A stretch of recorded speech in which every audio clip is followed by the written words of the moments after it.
বিসমিল্লাহির রহমানির রহিম। প্রিয় বন্ধুরা, আজকে আমি আলোচনা করব ট্যাবলেট ব্যাকটিন 500 mg। ট্যাবলেট ব্যাকটিন 500 mg একটি অ্যান্টিবায়োটিক ঔষধ। প্রতিটি ট্যাবলেটে আছে সিপ্রোফ্লক্সিন হাইড্রোক্লোরাইড ইউএসপি হিসাবে 500 মিলিগ্রাম। আর ব্যাকটিন ঔষধ জীবাণু দ্বারা আক্রান্ত রোগের একটি সংক্রমণ বিরোধী ঔষধ। ইহা একটি বিস্তৃত বর্ণালী অ্যান্টিবায়োটিক।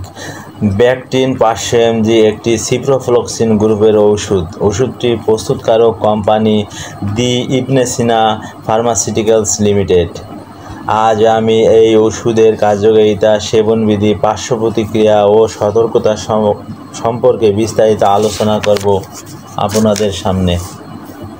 কার্যকারিতা: জ্বর, টাইফয়েড জ্বর, সংক্রমিত ডায়রিয়া, মূত্রতন্ত্রের সংক্রমণ, গনোরিয়া এবং অন্যান্য যৌনবাহিত রোগ, পরিপাকতন্ত্রের সংক্রমণ, উদরের সংক্রমণ, বিলিরিয়া তন্ত্রের সংক্রমণ, অস্থি ও অস্থিসন্ধির সংক্রমণ, চর্ম ও নরম কলা সংক্রমণ, শ্বাসতন্ত্রের সংক্রমণ, নাক, কান ও গলা সংক্রমণ, চোখের সংক্রমণ ইত্যাদি। সাধারণত এইসব সমস্যায় কার্যকর। প্রিয় বন্ধুরা, ভিডিও সম্পূর্ণ দেখুন। ভালো লাগলে লাইক, সাবস্ক্রাইব ও ফলো করতে ভুলবেন না।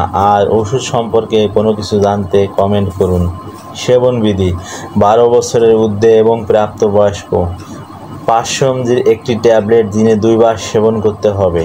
সকালে ও রাতে খাওয়ার 1 ঘন্টা আগে অথবা 1 ঘন্টা পরে সেবন করতে হবে। রোগের উপর নির্ভর করে সেবন কাল নির্ধারণ করতে হয়। সাধারণত 7 থেকে 14 দিন সেবন করতে হবে অথবা একজন চিকিৎসকের পরামর্শ অনুযায়ী সেবন করতে হবে।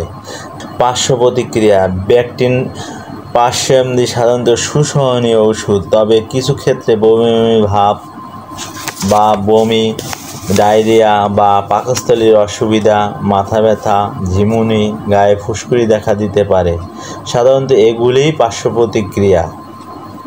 সতর্কতা: আর্টেরি ও স্ক্লেরোসিস অথবা মৃগী অথবা অন্যান্য উপাদানসমূহ যা সিজার এবং ত্বরকারোগ ঘটায়, এইসব রোগীদের ইহা ব্যবহারের ক্ষেত্রে সতর্কতা অবলম্বন করা উচিত। গর্ভ অবস্থায় ও স্তন্যদানকালীন সময়ে এই ওষুধ ব্যবহার করা নিষেধ। মহান আল্লাহ সুদকে বিলুপ্ত করেন এবং খায়রাতকে বৃদ্ধি করেন। মহান আল্লাহ অকৃতজ্ঞ পাপীদের ভালোবাসেন না। সূরা আল বাকারা, আয়াত 276।